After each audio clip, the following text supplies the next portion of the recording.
왕조실록의 저승사자 모습. 조선 왕조실록과 야담집에 기록된 저승사자의 모습을 재구성한 오디오 드라마입니다. 흰 도포에 검은 갓을 쓰고 명부를 들고 다니는 현대적 이미지와 달리 조선시대 사람들이 실제로 목격했다고 전해지는 저승사자의 모습은 어땠을까요? 죽음을 앞둔 자들에게 나타났던 신비로운 존재, 저승사자의 실체를 찾아 떠나는 여정에 함께하세요. 저승사자의 기원과 조선시대 문헌에 기록된 모습. 깊은 밤 촛불 하나 켜진 방 안에서 할머니의 떨리는 목소리가 흘러나옵니다.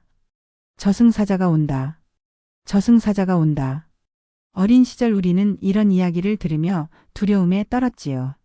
서쪽 하늘에서 날아온다는 까마귀 한 마리, 창가에 앉은 흰 나비 한 마리에도 우리 선조들은 죽음의 그림자를 느꼈습니다.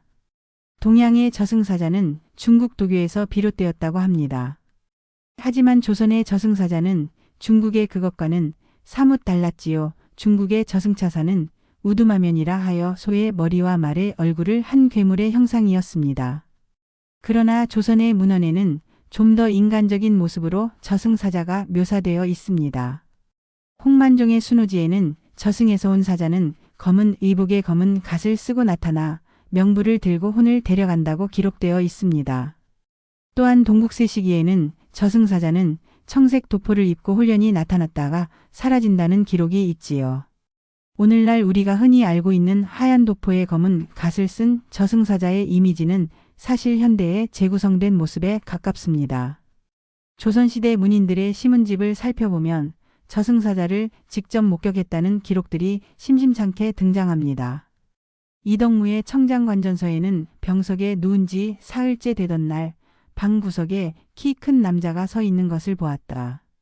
그는 아무 말도 없이 나를 바라보다가 사라졌고 그날 밤 이웃집 노인이 세상을 떠났다는 기록이 있습니다. 특히 주목할 만한 것은 저승사자가 단순히 죽음을 알리는 존재가 아니라 때로는 협상이 가능한 존재로 여겨졌다는 점입니다. 청구야담에는 병으로 죽음을 앞둔 선비가 저승사자와 술을 나누며 자신의 수명을 연장해달라고 부탁했고 저승사자는 그의 효심에 감동하여 3년의 시간을 더 주었다는 이야기가 전해집니다. 저승사자는 또한 죽음의 순간만이 아니라 꿈속에서도 나타난다고 믿어졌습니다. 동국 여지 승남에는 임종을 앞둔 이가 꿈에서 검은 갓을 쓴 관리를 만났는데 그가 바로 저승사자였다는 기록이 있습니다. 꿈에서 저승사자를 만나면 그것은 곧 죽음의 전조라 여겨져 사람들은 두려움에 떨었지요. 조선시대 사람들에게 저승사자는 상상 속 존재가 아닌 실제로 목격되는 존재였습니다.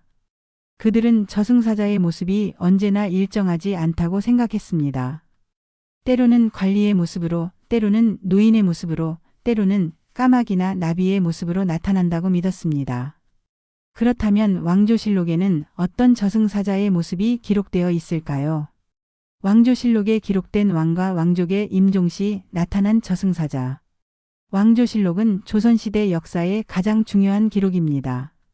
그 엄중한 기록 속에도 저승사자에 관한 기록이 남아있다는 사실은 놀랍습니다.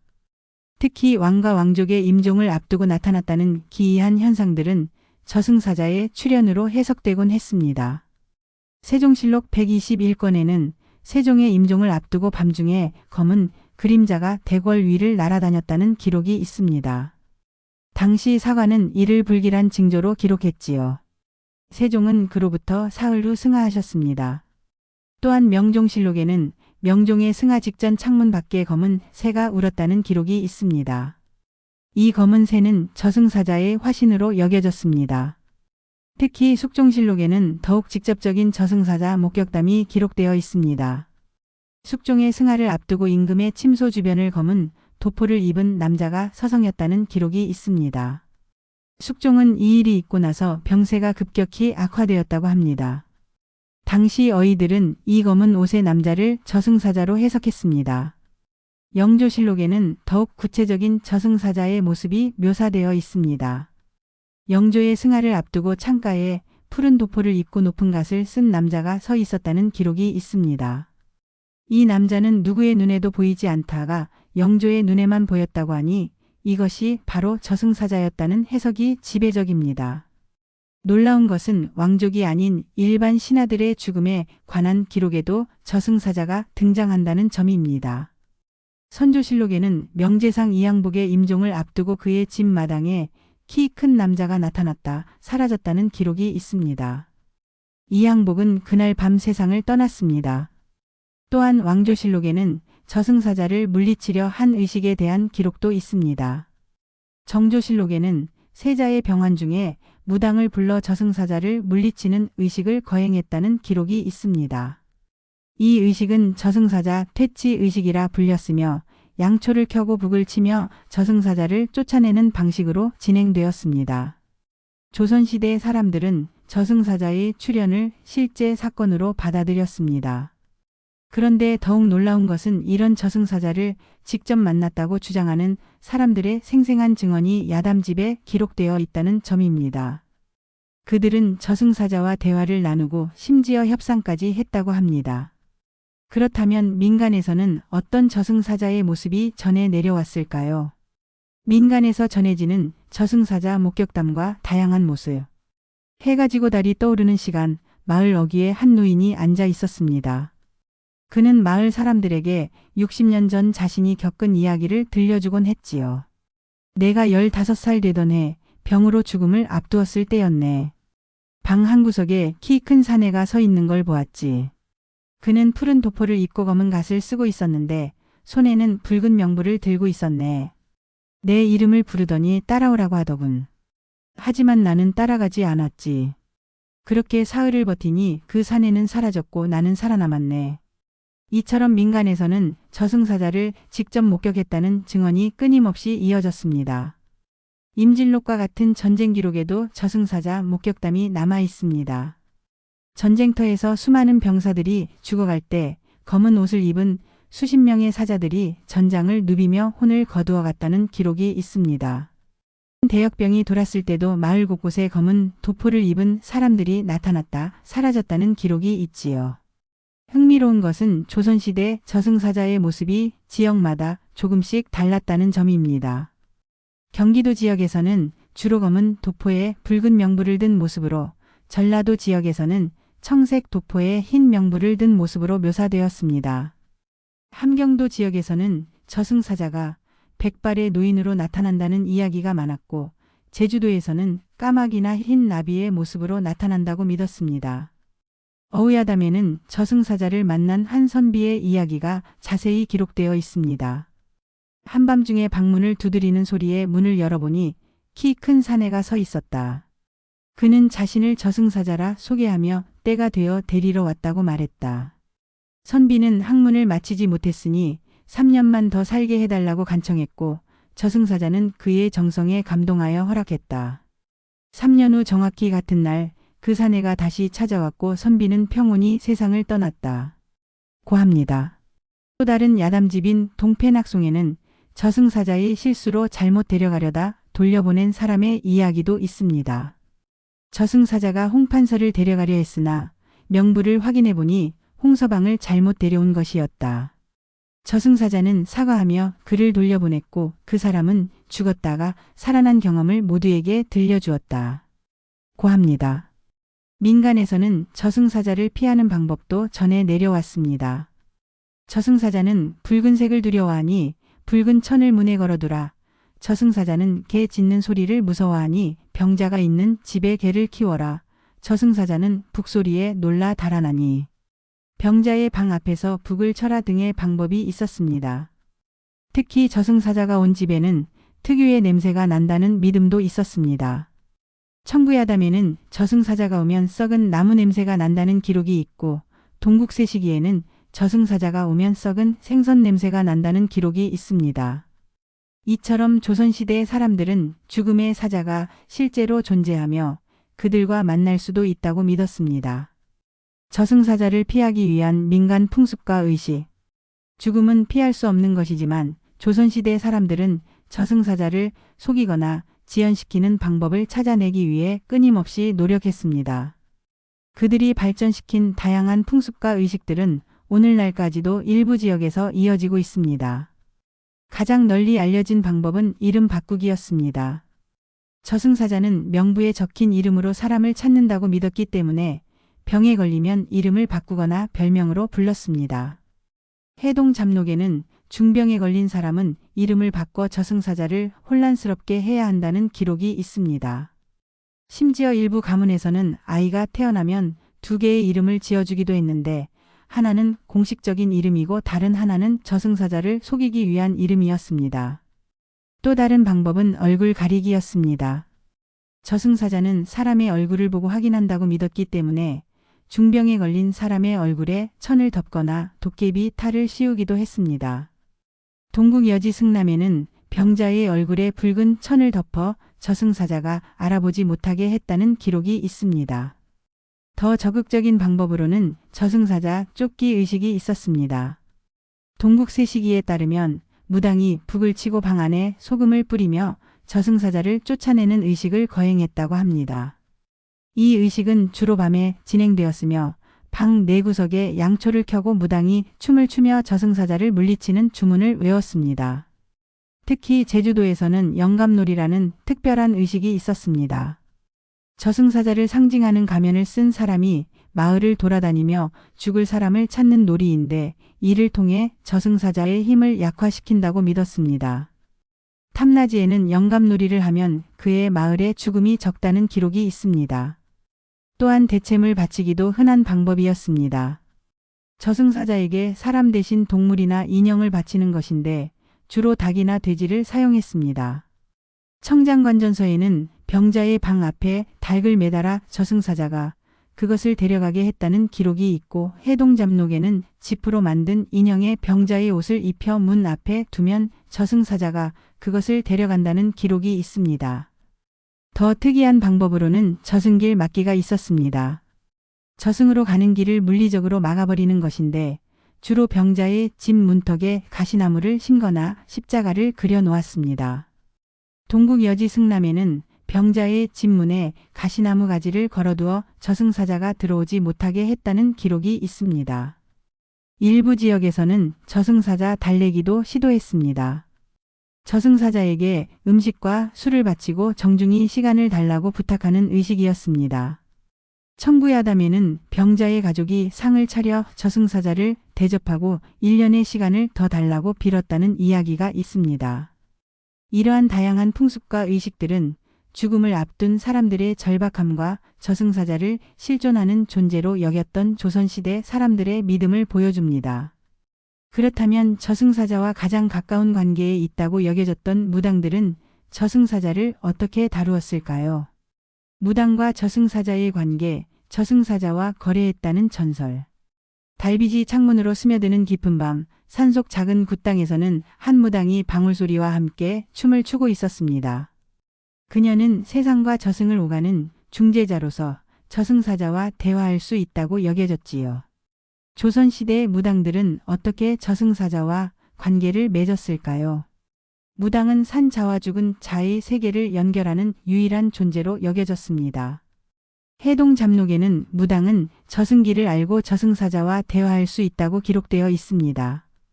특히 강신무라 불리는 무당들은 저승사자의 혼을 자신의 몸에 받아 그의 목소리로 말하기도 했습니다. 동국세시기에는 특별한 무당에 관한 기록이 있습니다. 평양의 문씨 무당은 저승사자의 아내라 자처하며 누가 언제 죽을지 정확히 예언했다는 내용입니다. 그녀는 저승사자와 매일 밤 만나 누구를 데려갈지 상의한다고 했고 많은 사람들이 그녀를 두려워하며 선물을 바쳤다고 합니다. 또한 청구야담에는 저승사자와 계약을 맺은 무당이 있어 그녀가 굿을 해주면 3년간 저승사자가 찾아오지 않는다는 기록이 있습니다. 이 무당은 특별한 부적을 만들어 병자의 방에 붙였는데 그 부적은 저승사자가 읽을 수 없는 글자로 쓰여 있었다고 합니다. 황해도에서는 만신굿이라는 특별한 굿이 있었습니다. 이는 저승사자를 직접 불러내어 협상하는 의식이었습니다. 해동잡록에 따르면 만신굿에서 무당은 저승사자로 분장하고 나타나 병자의 가족과 협상을 진행했다고 합니다. 이 협상에서는 주로 재물이나 가축을 대가로 병자의 목숨을 연장해달라고 요청했습니다. 특히 흥미로운 것은 일부 무당들이 저승사자의 명부를 훔쳐봤다는 이야기입니다. 어의야담에는 전주의 한 무당이 굿을 하던 중 저승사자의 명부를 잠시 훔쳐보고 마을 사람들의 수명을 알려주었다는 기록이 있습니다. 이 무당은 나중에 저승사자에게 붙잡혀 갑자기 죽었다고 합니다. 조선 후기에 이르러서는 무당과 저승사자의 관계가 민간신앙으로 더욱 발전했습니다. 동국 여지 승남에는 무당들이 자신의 신당에 저승사자 그림을 걸어두고 제사를 지냈다는 기록이 있습니다. 이 그림 속 저승사자는 검은 도포에 붉은 얼굴을 하고 있었으며 손에는 명부와 칼을 들고 있었다고 합니다. 저승사자와 무당의 관계에서 또 하나 주목할 점은 사자밥이라는 풍습입니다. 무당들은 병자의 집에서 굿을 할 때 사자밥이라 하여 특별한 음식을 차려 놓았습니다. 청장관전서에는 사자밥은 메밀로 만든 떡과 물고기 그리고 술로 구성되며 이를 먹은 저승사자는 흡족해하여 병자를 놓아준다는 기록이 있습니다. 또한 무당들은 저승사자에게 바치는 특별한 주문도 알고 있었습니다. 해동 잡록에는 무당이 외우는 사자주문은 저승사자를 불러내거나 물리치는 강력한 힘이 있다고 기록되어 있습니다. 이 주문은 매우 비밀스럽게 전해져 내려왔으며 무당이 될 때 스승에게서 직접 전수받았다고 합니다. 이처럼 조선시대 무당들은 저승사자와 특별한 관계를 맺으며 산자와 죽은 자 사이의 중재자 역할을 했습니다. 그들은 저승사자를 두려워하면서도 그와 소통하고 협상할 수 있는 유일한 존재로 여겨졌습니다. 그렇다면 이러한 저승사자에 대한 믿음은 현대에 어떻게 이어지고 있을까요?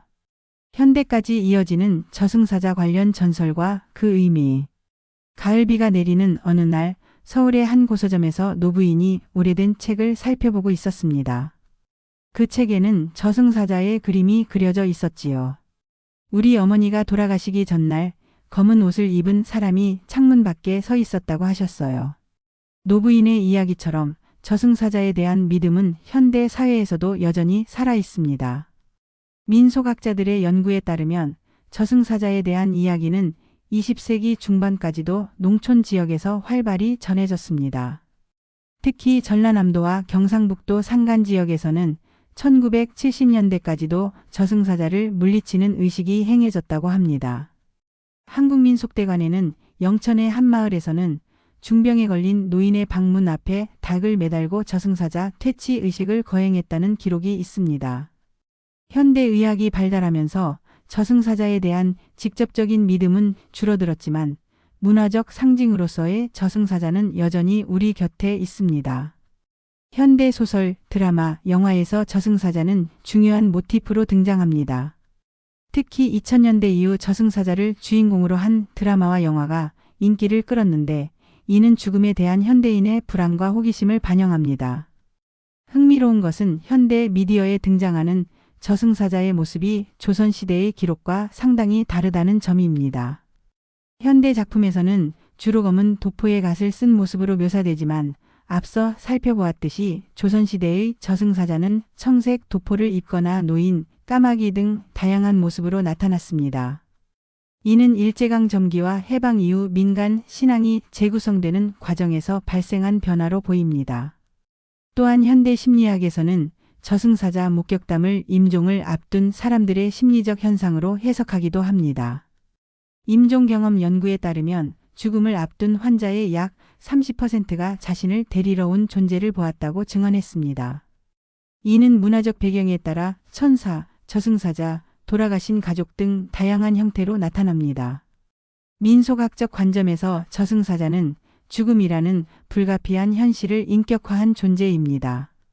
한국민속학 연구에는 저승사자 이야기는 죽음에 대한 두려움을 극복하고 죽음을 하나의 여정으로 받아들이게 하는 심리적 기제라고 설명합니다. 죽음을 데리러 오는 존재가 있다는 믿음은 죽음을 단순한 끝이 아닌 다른 세계로의 이동으로 인식하게 합니다.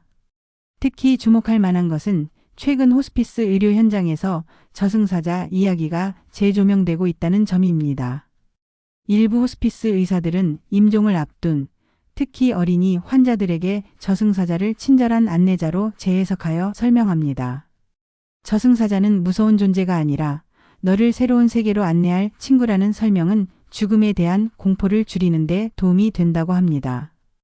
또한 현대 불교와 무속에서도 저승사자는 여전히 중요한 위치를 차지하고 있습니다.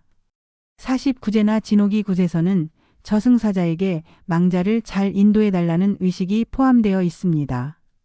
이는 저승사자가 단순히 두려움의 대상이 아니라 이승과 저승을 연결하는 중요한 매개자로 여겨지고 있음을 보여줍니다. 이처럼 저승사자는 조선시대부터 현대에 이르기까지 우리 문화 속에 깊이 자리 잡고 있습니다. 그 모습과 의미는 시대에 따라 변화해왔지만 삶과 죽음의 경계에 대한 인간의 호기심과 두려움을 반영하는 상징으로서 여전히 우리 곁에 존재합니다. 언젠가 우리 모두는 저승사자를 만나게 될 테지만 그때까지 우리는 이 신비로운 존재에 대해 이야기하며 죽음의 의미를 찾아갈 것입니다. 오늘 저승사자의 실체를 찾아 떠난 여정 함께해 주셔서 감사합니다. 조선시대 사람들에게 저승사자는 단순한 상상 속 존재가 아닌 실제로 목격되고 때로는 협상까지 가능한 실존하는 존재였습니다. 검은 도포를 입은 관리의 모습, 푸른 옷을 입은 키 큰 남자, 백발의 노인, 때로는 까마귀나 흰 나비의 모습으로 나타나 사람들의 혼을 데려갔다고 믿어졌지요.